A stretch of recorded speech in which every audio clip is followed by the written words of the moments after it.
Good morning, students. Yesterday I had given the lecture till the teachings of Buddha. It was just started by me, and one message might you have got that you need not to do the questions that I had given in the yesterday's class. It was because of that your trial class for the virtual classes was scheduled according to the principal ma'am, and today you must be busy the whole day with your trial classes. So that's why I told later on, since I have made the video earlier, so in that I have told you, but later when I came to know, so I had given the message that need not to do the questions. So today, first of all, note it down that now today's homework is the homework that I had given yesterday. Okay, and if you have already done, no problem, you just devote your time for the learning of the chapter. Now we will start again. In short, first of all, through my notes I will explain you the teaching of Buddha, then I will show you from the book also. Eightfold path, teachings of Buddha, teachings of Buddha, teachings of Mahavira, these are important things for board point of view. ये याद ज़रूर करना है. तो teachings of Buddha में the first thing is eightfold path.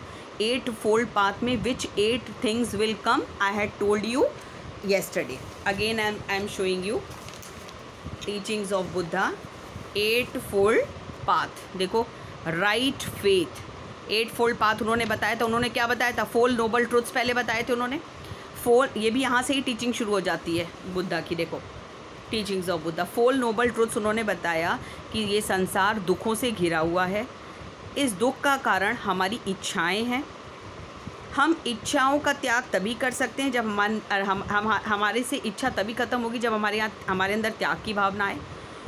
और ये जो त्याग की भावना है वो कैसे आएगी, हमारी डिज़ायर्स कैसे ख़त्म होगी, जब हम 8 फोल्ड पाथ फॉलो करेंगे. ये 4 नोबल ट्रुथ्स हैं. तो ऐसे भी क्वेश्चन आ सकता है, what were the 4 noble truths of Buddha. ठीक है, तो ये आपको ये 4 चीज़ें याद करनी. The world is full of sorrow, the main cause of the suffering was the trishna, and suffering can be remove by getting rid of the desires. और डिज़ायर्स हम कैसे हट सकते हैं? 8 फोल्ड पाथ से. 8 फोल्ड पाथ में पहला आपका है राइट फेथ, हमें सही विश्वास होना चाहिए.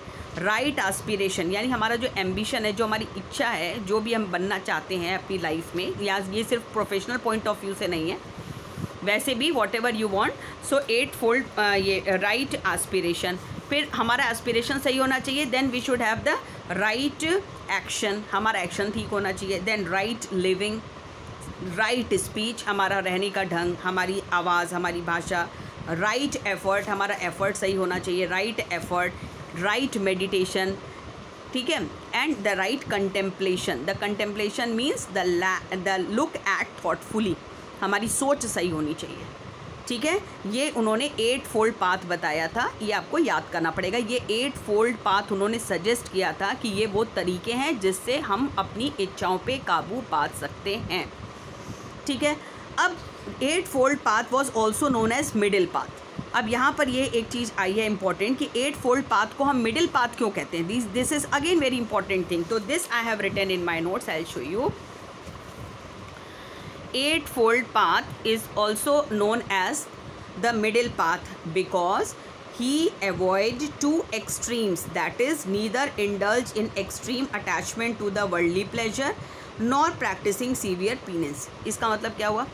8 fold path के थ्रू उन्होंने एक बीच का रास्ता निकाला कि we should not get involved in extreme attachment to the worldly things. ये नहीं कि हम हमेशा सांसारिक में जो भोग हैं उसी के बारे में चिंता करते रहे, वही पाने की इच्छा करते रहे, बहुत उसमें इन्वॉल्व हो जाएं.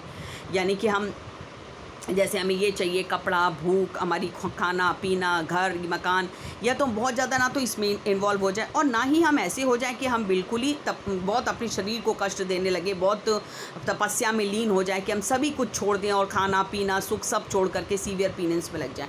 इसलिए बुद्धिज़्म ज़्यादा स्प्रेड हो गया. एक टाइम पे ये वर्ल्ड रिलीजन बन जाता. लेकिन ये जो रिवाइवल ऑफ ब्राह्मणिकल ऑर्डर वगैरह हुआ और थोड़ा ये जो यूरोप तक नहीं पहुंच पाया, ये एक कारण था. वरना बुद्धिज़्म उस टाइम इतना ज़्यादा पॉपुलर हो गया था कि it could become the world religion also. तो बुद्धा ने 8 फोल्ड पाथ, और ये ज़्यादातर लोगों ने इसलिए इसको अडॉप्ट किया. हमने पढ़ा था कि महावीरा की टीचिंग्स को मेनी ऑफ द पीपल, मतलब this was the cause of the decline of the Jainism, that severe penance was made. Mahavira told for the severe penance, बहुत कठिन तपस्या which was not possible for the common people, लेकिन Buddha has given the middle path. He told we should not get involve much in to the worldly pleasure and not we should involve in to the severe penis. तो 8 fold path was known as the middle path. ये ध्यान रखना, इसको इसीलिए हम लोग इसको middle path कहते हैं. ठीक है. अब दूसरा, ही गेव कर्मा थ्योरी. ये हम लोग टीचिंग पढ़ रहे हैं. बुद्धा ने 8 फोल्ड पाथ दिया, 4 नोबल ट्रूथ्स बताए, उसके बाद वो उन्होंने कर्मा थ्योरी दी. कर्मा थ्योरी में उन्होंने कहा कि the condition of the man in his life and the next depends upon his deeds and that can not be change. उन्होंने कहा, जो कृष्ण भगवान ने गीता में कहा था कि वही बुद्ध ने भी रिपीट किया कि we are wholly solely responsible for all the things that we are facing in our life. Whatever worship if we will do, whatever prayer we will do, whatever sacrifices we will do, we cannot change our destiny. That because destiny is made according to our deeds. Whether we have done that deeds in this life or the previous life, in this birth or the previous birth. समझ में आया? Means हम लोग अपनी ज़िंदगी अपने अंदर होने वाली सभी कमियों के लिए हम खुद जिम्मेदार हैं. कोई पूजा, कोई यज्ञ, तपस्या, हवन, कुछ भी भगवान की पूजा इसको बदल नहीं सकती. अपने किए का सबको भोगना ही पड़ता है. शॉर्ट में अगर जैसे हमारे बोलचाल की भाषा में भी हम लोग जनरली ये बात कहते हैं. तो second important thing was the karma theory. Then the nirvana. Nirvana means मोक्ष.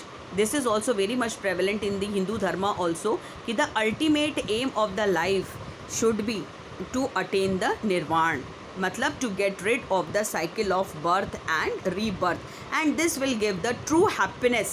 If you want to have a true happiness and that type of happiness which can never get ended, so that is only to attain the nirvana, to get rid of the cycle of birth and rebirth, moksha प्राप्त करना. Then the existence of God. जहाँ तक existence of God की बात आती है, whenever it was asked from Buddha, he was silent on the existence of God. He never accepted and he never denied the existence of God. God के लिए उन्होंने कुछ नहीं कहा. Buddha teaching was mainly emphasized on the building of the moral character of a human being. तो existence of God में he was silent, he never accepted that God is there and he never denied also. Next is अहिंसा. The foremost teaching of Buddha was the ahimsa. One of the prominent teaching of Buddha was ahimsa. He believed that non-violence should be the main principle of the morality. When we talk about the moral character of the human being, morality के लिए जब भी हम बात करते हैं तो non-violence should be the main principle of morality. अगर आप कहते हैं कि नैतिक मूल्य हैं आपके अंदर, तो first of all you must have the quality of non-violence. तो ahimsa was the main principle of Buddha. ये टीचिंग में आएगा. Then no faith in the caste system. ये भी बहुत इंपॉर्टेंट है. Buddha had no faith in the caste system. According to him all the people, all the man are equal. He denounce the caste system. ठीक है. ये these are the 6 teachings. Now the 7th is emphasis on the character. Instead of doing worship, sacrifice, penance, Buddha gave more stress on the character building, to build the moral character of a human being. Buddha ने ये बोला कि आपकी deeds अच्छी होनी चाहिए, आपकी सोच अच्छी होनी चाहिए, आपका कैरेक्टर अच्छा होना चाहिए, बजाय इसके कि आप कितनी देर पूजा करते हो, किस भगवान की पूजा करते हो, कैसे पूजा करते हो, किस मंदिर में जाते हो, कितनी देर बैठते हो. इसकी बजाय आपको कैरेक्टर, अपनी डीड सही करनी चाहिए. Emphasis on the character. He laid great stress on the development of moral character. Moral living was more important than the worship. He told that moral living was more important than worship. He believed that truthfulness, love, care towards other people, kindness, obedience and respect, these are the qualities, these should be the qualities of the human being. इस पे उन्होंने stress दिया. तो all together we have studied the 7 teachings of Buddha, right from 4 noble truths, 8 fold path, karma theory, nirvana, existence of God, ahimsa, no faith in the caste system and the emphasis on the character. ये बुद्धा की teaching हो गई. ये important है. अब वही question आता है कि why the Buddhism was spread and growth of the Buddhism. कैसे स्प्रेड हुआ ये? तो ये इसके भी बहुत सारे रीजंस हैं. which was and few reasons were same as we have studied in the case of Mahavira, because the time when Buddha and Mahavira they rose in this Buddhism and Jainism rose into the power, this was the time when the common people they were suffered from the priestly class, and they were indulged into unrealistic rituals and the ceremonies, and the religion at that time became very complicated. Common people could not understand the meaning of the dharma at that time. Whatever the what you can say, the pandit they used to say to the people, the same they had to follow, because they could not read also the sacred texture of sacred text of the Aryan culture, because it was written in Sanskrit Sanskrit language, which was beyond the understanding of the common people. इसीलिए इस time पे जब Buddhism and Jainism came and they gave their teaching in the simple language, in the simple manner, so people get attracted and they adopted the Buddhism. तो सबसे पहला है simple teaching. Buddha की teaching बहुत ही सिंपल थी.